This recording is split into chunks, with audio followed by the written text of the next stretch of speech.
How's it going, everyone? Got some Helldivers 2 updates and notes to talk about in this video. As you guys may have seen, there have been some hilarious notes about Helldivers 2. Particularly, it seems like people are coming across flying bugs. Now, the CEO has responded to these claims, and it's pretty hilarious. I think this is an incredibly effective way in talking about the game, and I just think continually, week after week, so many of the elements I see from Helldivers 2 are elements that other publishers are absolutely gonna take a look at as effective game promotion. And we'll talk about that. Obviously, not every game can copy what Helldivers 2 has done. Helldivers 2, it works in terms of promotion like this, but creating the dialogue between the players, that's what they really need to look at and figure out how to implement this in other live service games, because it lives and dies based on community investment. And what Helldivers 2 has managed to do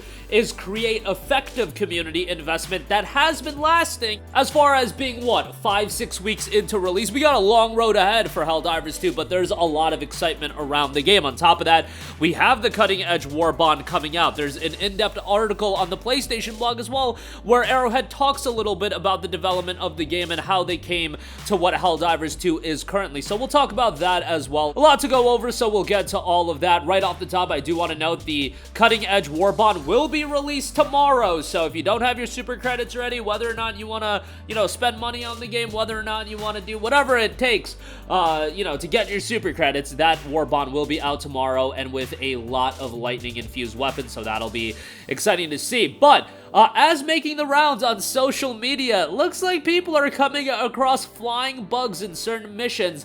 Specifically on the Helldivers subreddit, there is a Reddit user, Project Pat DC, who had encountered some flying bugs, and this has caused quite the discussion on social media as far as these bugs are concerned, and it does seem like there will be a new threat. Now, also, there is the beginning of a major order that introduced an additional mission type to Helldivers 2, and that mission type has had a little bit of a mixed reception as well. But with all of that, the flying bug has been something a lot of people have been talking about, and now the CEO has also responded, noting, "I've heard rumors of flying bugs in Helldivers 2. I want to officially refute such preposterous claims. Everyone knows that bugs can't fly, and I'm not alone in thinking this. The Ministry of Truth agrees that this is propaganda from bug sympathizers that want to brainwash good people. Hashtag lies."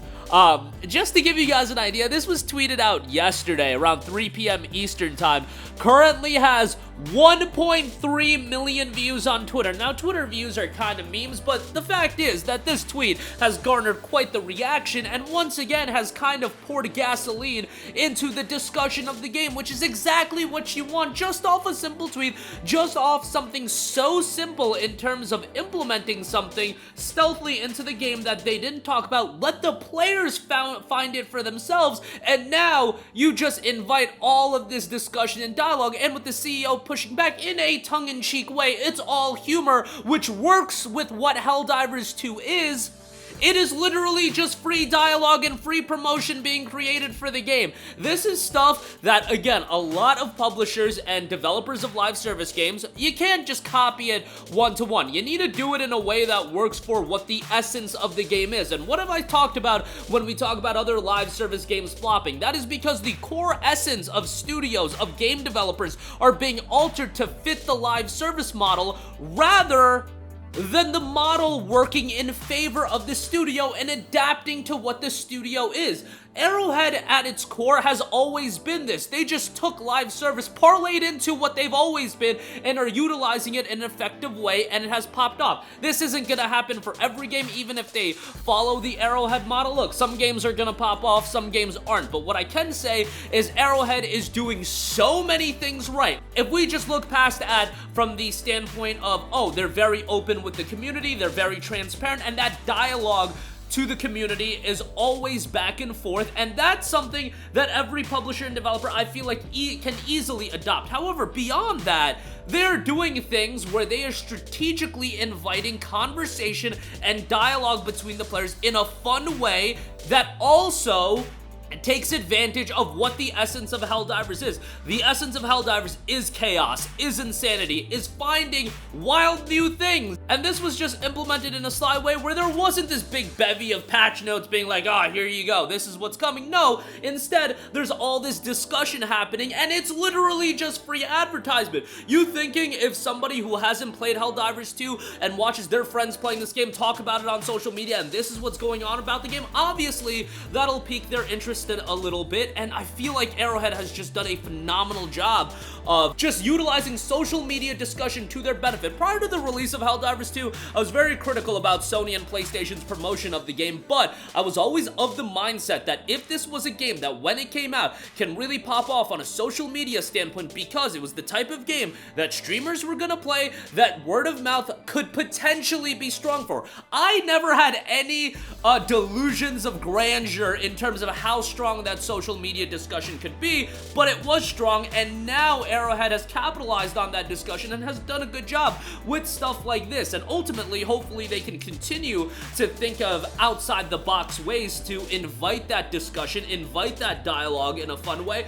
while also being very transparent with their consumer base, because what is that one thing that you cannot buy from the consumer? It is goodwill, and we have seen so many developers, so many publishers take the goodwill that they had created, rip it out of the consumer, toss it onto the ground, and stomp the ever-living life out of it. I see Warner Brothers doing that right now, and Arrowhead at this point has taken that goodwill and they are building upon it. And if you treat that goodwill with respect, the players in turn are gonna treat you with respect. They'll do things like, hey, they're really enjoying the game, I'll toss them a couple bucks and I'll buy some super credits, and ultimately, you are utilizing the live service model the way it should be, the way that it was intended. And I'm sorry to go on a little bit of a rant right now, but this is something that we need to talk about when it comes to gaming in totality, because this live service model, this live service gravy train is something so many developers and publishers are chasing after instead of naturally creating a good game and letting the model work for you, and I feel like Arrowhead has done that to a T. Easier said than done, I absolutely understand that. I'm just a dude ranting behind a microphone. I get it, I'm not a game development studio. I don't have,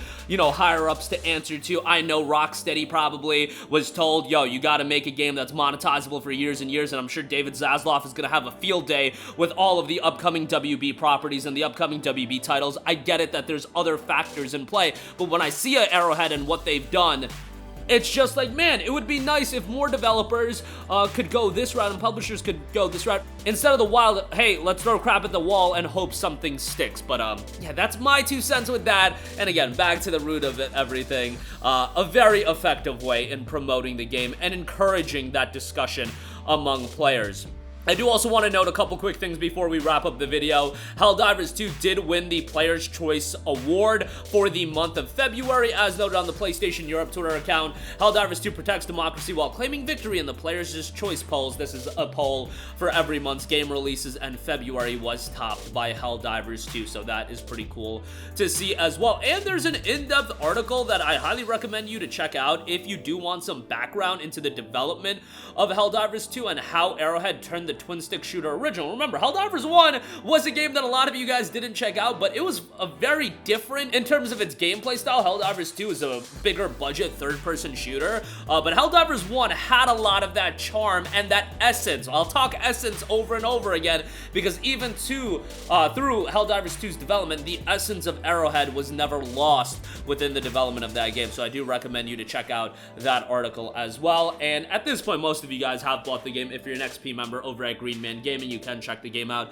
at a little bit of a discount. And unfortunately, the code March 17th isn't applicable for the discount, so otherwise you're spending $40 and you just don't have to pay tax. So if you care about that, you can get it a little bit cheaper if you look at it that way, but $33.19 if you are an XP member. And XP membership at GMG is just you buy stuff and then you'll ultimately get XP membership after buying games at GMG. They've got upcoming titles as well. It's a great platform if you do want Steam games a little bit cheaper. And right now, the game is sitting at around 230,000 players as of recording this video. So doing fairly well, but once again, the Steam community section as I recorded this video is still a little bit of a crap show. But that'll do it for me. Again, let me know all of your thoughts in the comment section down below. I had to go on a little bit of a rant, but hilarity as far as how they are handling the rollout of a new enemy type. I think this is a very effective way to do it. In the case of Helldivers 2, it's not something that, you know, I don't think this would be that effective in Halo Infinite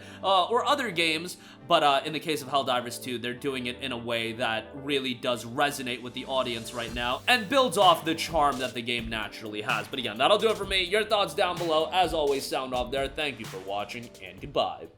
Hey guys, we hope you enjoyed the video, and if you did, make sure to hit the subscribe button, and if you're already subscribed, do us a favor and hit the bell icon. This way you'll be notified whenever we post a new video. That's the best way to keep up with all of our uploads, and we usually try to upload 2 videos a day. And with the bell icon hit, you'll be notified whenever we do upload a video. As always, thanks for watching.